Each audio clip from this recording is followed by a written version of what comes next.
ndetse nuko dutangiye Pierre yakira ihishurirwa ryo gutwara ubutumwa bwiza ku banyamahanga. Pierre ubwo ni Petero aka Simon Peter aka Cephas. Ngo Pierre ajye Kaisariya mu nzu y'umukuru w'abasirikare witwa nde Cornelio mu banyamahanga mu batarakebwe.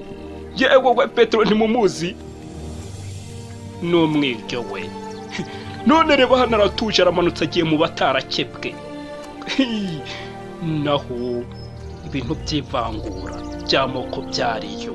Yewe we urakina no muntu byariyo. Petero kuki agiyeyo ntabwo byavuye ku busa, yabanje yakwigishwa. Sasa uruwo mu rwagasabo cyangwa ufite inkomoka aho ngaho, iyi filime ntuyicikwe by'umwihariko muri ibi bihe turimo. Ngo cyo haguruka Cornelio, nanjye kimwe nkawe ndi umuntu yaciye bugufi. Sasa we niko ufite ibintu by'amoko muri weho. Iyi Petero agira icyo akwigisha, niko uba bugufi wicare wewe wige umwuka wera aze kugira. Sasa tu es entré chez des incirconcis, winjiye mu batarakebwe usangira nabo. Sasa tugarutse i Yerusalemu agahe gatoya nyuma yaho ntuza Petero aviriye kwa Cornelio, ageze muri bene wabo intumwa baramu bazi ibyo yarigize. Nani umugo w'iyopa ndasenga nsa nk'usinzira, nuko ngira iyerekwa n'abayintumwa nazo zari abantu nk'ikintu gisa nk'icyenda kigize kiriho ibinyita bine kimanuka kiva mu ijoro, kuvuga iyerekwa yabonye kiza kinsanga kingeraho kukitegereza ndeba ibyo binyita ndabyigaho mbona inyamaswa zigendesha amaguru ane kuruka ku butaka n'inyoni zo mu kirere bibona muri ibyo binyita. Nuko numva ijwi rimbwira ngo haguruka Petero wice urye. Ubwo baguriye do aba bose muri kubona nabo bari kuvangura by'amoko. Ndavuga ngo Uwiteka reka kuko nta kintu cyane cyagihumanya kigeze kinjiye mu kanwa kanjye. Ku nshuro ya kabiri ijwi rirongera rivugira mu bicu, sori mu ijoro,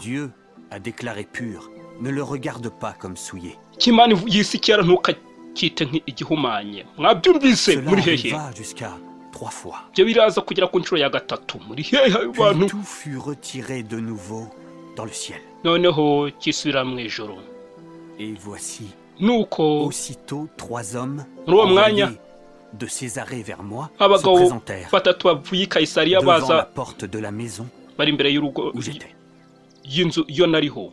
L'esprit me dit de partir avec eux. Mwuka bararambwira ngo njyane nabo nta nibyo kuzuyaza. Les 6 hommes que voici m'accompagnèrent. Abagabo batatu bona baramperekeje dans la maison de Cornelio. Maze twinjira kwa Cornelio. Dore ngaba none ari kwinjira kwa Cornelio. Vous savez qu'il est défendu murabizi umva moko à un juif ivango de se lier avec un étranger. Ngo murabizi yuko bizera yuko umuyuda yinjira mubo badahuje ubwoko cyangwa ngo abagenderere.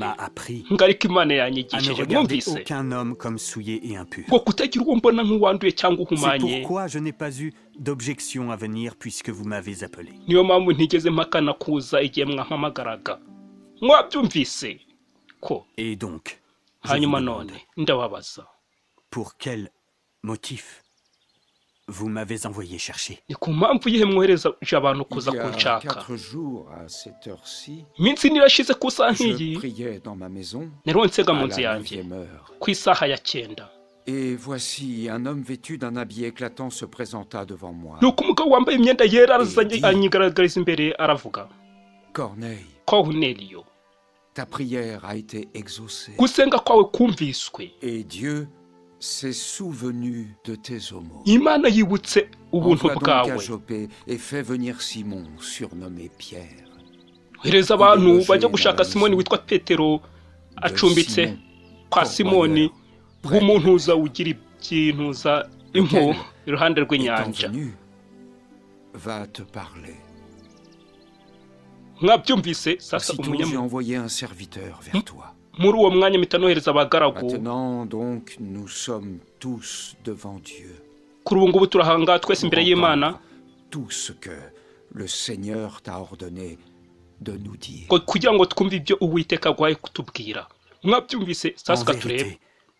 Je reconnais que Dieu ne fait point exception de personne. Mukuri mbonye yuko Imana itarobanura ku Celui butoni. qui le craint et qui pratique la justice Mwabyumvise lui est agréable. mwabyumvise ahubwo mu mahanga yose uyu bagakora ibyo gukiranuka ubu Envoyez la iramwemera. parole aux fils d'Israël Tangira kubabwiriza yohereje ijambo ku bana ba Israheli par Jésus-Christ, abamenyesha amahoro bikorejwe na le Yesu Seigneur Kristo de tous. ari we mwami wa bose, umwami wa Vous bose, savez, muri kubyumva umwami wa bose. Ce qui Urazi est arrivé icyabaye dans toute la Judée après avoir commencé en Galilée, i Yudaya hose bihereye i à Galileya la suite du baptême que Jean a prêché.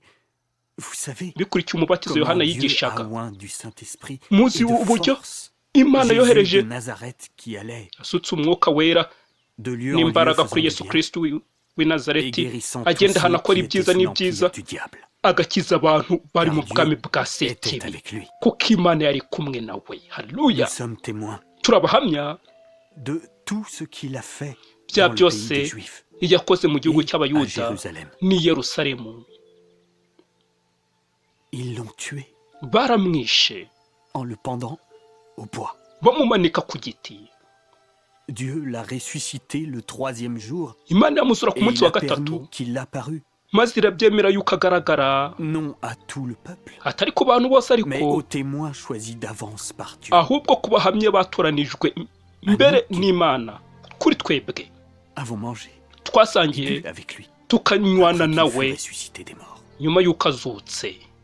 Et Jésus Barabyumva. nous a ordonné Uwiteka de prêcher au peuple yaduhaye et ngo d'attester twigishe que c'est abantu lui qui tunahamya a été yuko établi par Dieu, juge des vivants et des morts. ari we washyiriweho n'Imana kuba umucamanza w'abazima Les n'abapfuye. prophètes rendent de lui le témoignage Abahanuzi bose que baramuhamije quiconque croit en lui ko umwizera wese, haleluya, wese reçoit par son murabyumva, nom le pardon des péchés. uwo nguwo azakira ku izina rye imbabazi z'ibyaha.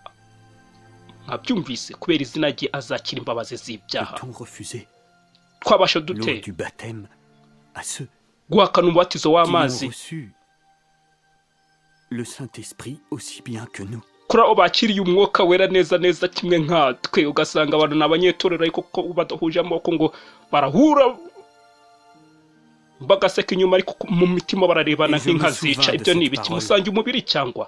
Ndibuka iryo jambo Jean rya a baptisé d'eau, mais ry'Uwiteka. Yohana arabatirisha amazi vous ngo ariko serez mwebwe baptisés du Saint-Esprit. muzabatirisha umwuka wera. Ariko Yesu ababwira iryo jambo, none Or, batangiye kubatirisha Puisque umwuka Dieu wera. leur a accordé le même don qu'à nous, None kuko Imana yabemereye qui Imana avons imwe cru au nk'iyacu, Seigneur Jésus-Christ, kuri abo ngabo bizeye Yesu Kristo,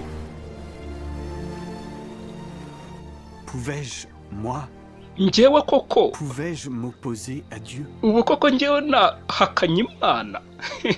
Mwumvise Dieu a ariho donc arasobanura impamvu. Accorder la Dore aba repentance bose nabo nibwo bakimenya icyo aussi aux kintu. païens, None Imana nayo afin yemereye qu'ils aient la vie. kwihana mu banyamahanga kugira ngo nabo bagire ubugingo. Mwabyumvise, nabo icyo kintu nibwo bakimenye. Sasa nawe icyo kintu niba utarukiza amoko ari muri weho, ndakubwira ngo ubu ngubu ukimenye. Njyewe didema nakiza mwese muri Kristo Yesu, ntabwo kuba icyo kintu kirakujemo icy'amoko ntabwo mbigaya hanini, ariko kuba kikurimo ho ndabigaya cyane. Ahubwo niba na ngombwa didi unsaba umusada w'amasengesho, muganda bundi tukivireho indi imwe tugihe inkoni nyinshi mu gahe gatoya kibe cyabaye history, amateka.